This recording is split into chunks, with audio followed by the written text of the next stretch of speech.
My name is Brandon Harrison. I'm the Associate Features Programmer for Doc NYC, and I'm very, very pleased to welcome Director Raquel Cepeda to talk about La Madrina, the savage life of Lorine Padilla.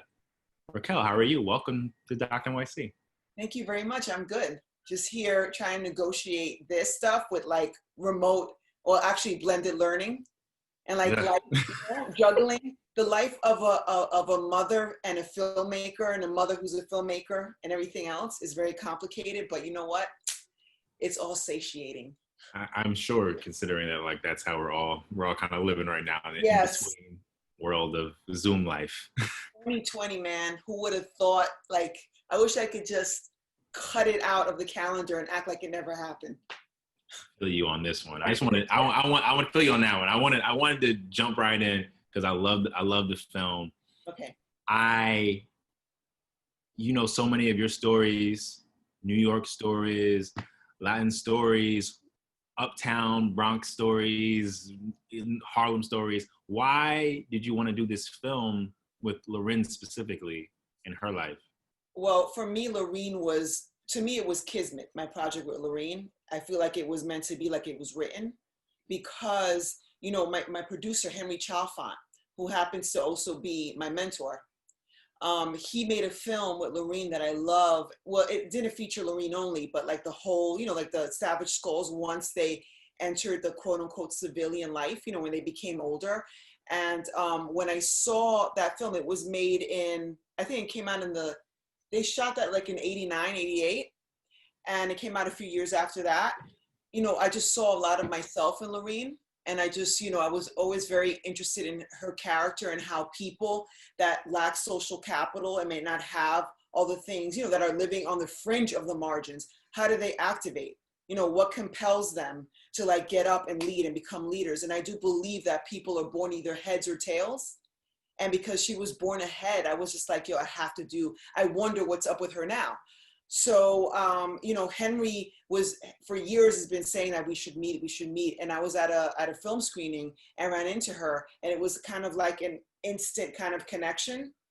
And then from there, I, got to know her, interviewed her, spent a year actually just getting to know her before I turned on the camera.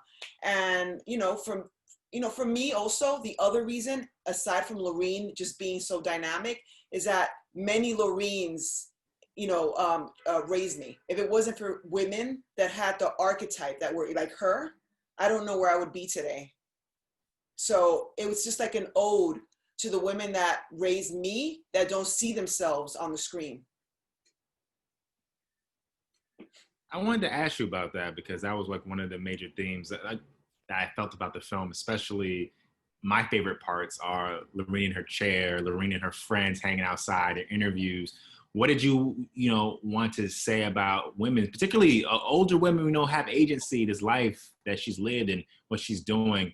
What did you want to really show with this film?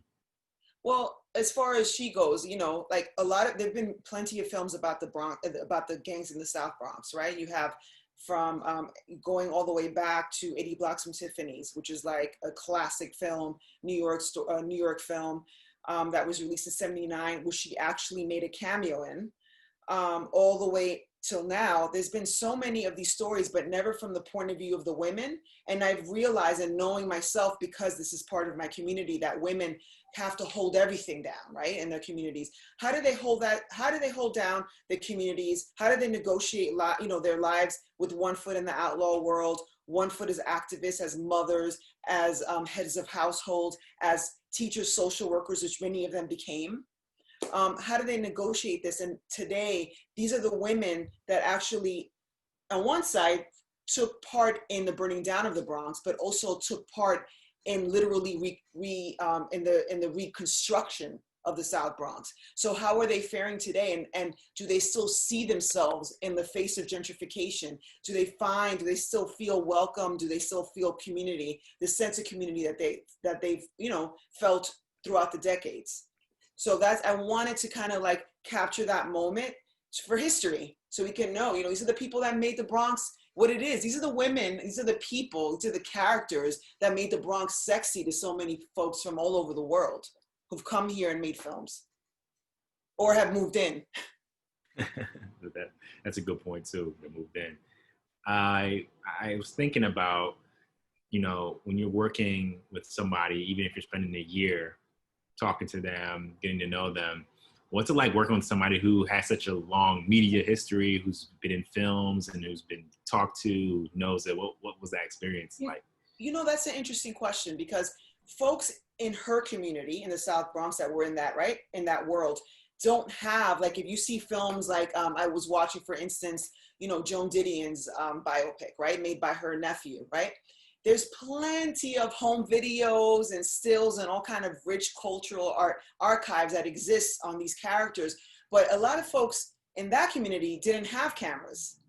And Lorine was one of the very few people that I've met that actually were caught on film. But she's never seen a lot of the film that's in it. She's never seen a lot of the archives because there's a story behind the acquiring of those archives to begin with.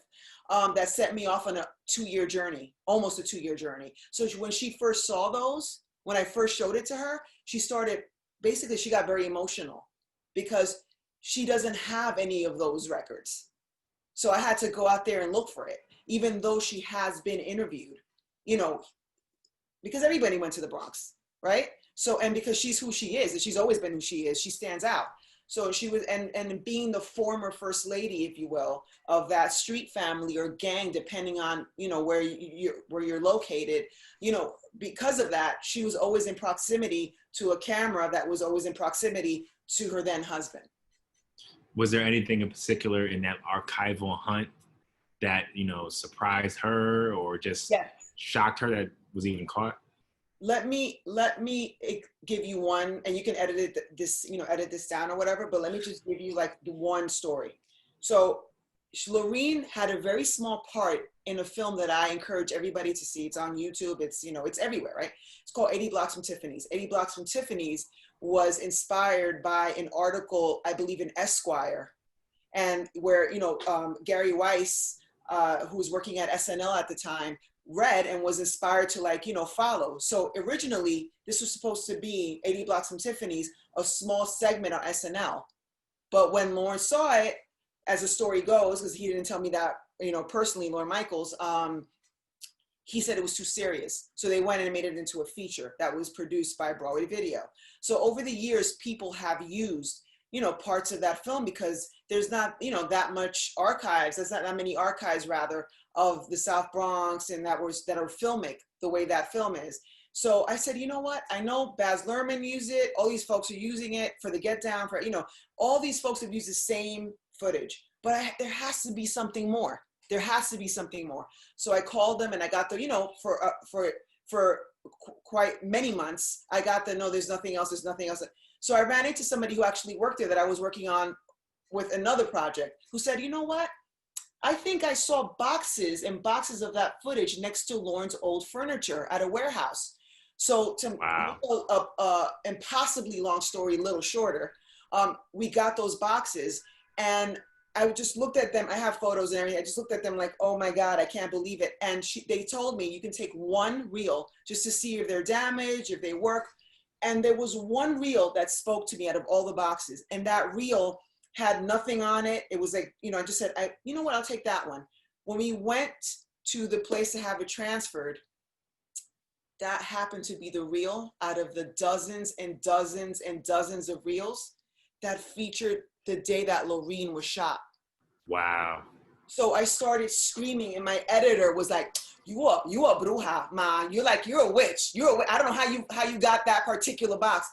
And we started screaming so loudly that people that were there, that were not necessarily part of our session, were coming in like, what happened? Because I said, this was meant to be. Her story matters. And her story was meant to affect, even just if it's just one person. That finding that archival footage was, to me, an affirmation that I was going in the right direction, the right path. And when she saw a clip of it, because I filmed it on my phone, she just, to say she was emotional was like kind of an understatement. Yeah. That's amazing, and amazing story. Great filmmaking. In the plot of the film, we're following her life and the backstory and everything that happened in the 70s and 80s and her activism. And then we had the incident with her grandson. When you were making this film, how did you sort of plot that out? When did that occur? Was that part of your original narrative of how you wanted to pull together her story? How did you craft that whole plot line? Her grandson, unfortunately, was a victim of he survived, thank God, but he was a victim of a stray bullet. He was walking by Vidalia Park with his twin sister and his mom, and he was just hit with a stray bullet. Again, I'm glad he survived. We're all happy he survived. But in the beginning, that was going to be more part of the narrative. But then for me, the film, in documentary films, you may have one idea, but it always reveals itself. It always reveals, the film always reveals itself and tells you what it wants to be.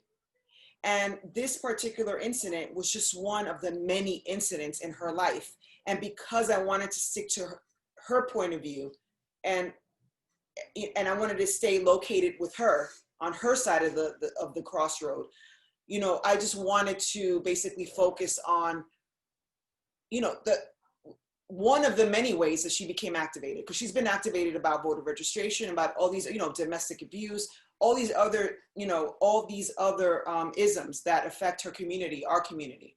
But this was just one, unfortunately, in the long line of isms that she took on as her own to try to better her community. So she was as dedicated to make sure that nobody's grandson and nobody's child would be hit by a stray bullet. For her, it was more about the community and not just her grandson, as important as he is to all of us. So that's why I was like, okay, this is just one beat in her life. And this is something that's constantly occurring. To her, loss is just a part of everyday life. So we pulled back a little bit on that because it's still not, also it's still an ongoing thing, it's an ongoing, she's trying to get a bill passed, it's ongoing. So we haven't resolved that. So it's just one of the things in her life. How does, question? No, well said. How does she feel about the film? She actually has only seen the trailer because she wanted to watch it with me when we were going to premiere earlier this year at another festival until COVID got on the guest list and shut it down. So she's like, no, we're going to watch it together. So we're going to watch it together for, Doc New York or Doc NYC, sorry. You want me to say it again? No, it's cool. You came around, you got it, you pulled it together. Okay. Ultimately, I love the film. Like I said, it's an amazing film. Everyone who's here in our virtual Q&A can see that. Ultimately, what would you want people to take away from the film? For me, because I made the film, I put it out there, and people will take away what they will. But for me, what I took away from the film is that no matter where you are in life, no matter what you have or don't have, we are all still able to become activated. No matter what, you can still activate. You can still become engaged in your community, no matter what. We all, in order for us to be able to survive, we all have to do something, no matter how big or how small, to contribute to our society. And Lorine reminds me that I can't make excuses for anything because she does it. So if she does it, we can all do it. Very, very, very, very well said. Thank you, Raquel, so much for joining us. Amazing film. I don't have anything more positive I can say about it. The Savage Life of Lorine Padilla, La Madrina. Thanks so much, Raquel. Can I say one more thing? Yeah, go ahead.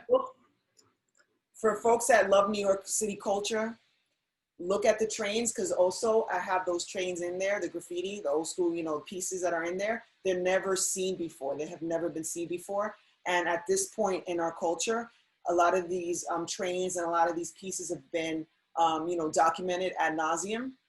But these are actually new ones that we found. So those heads that know that there's some jewels in the film. Check it out. Check it out, everybody.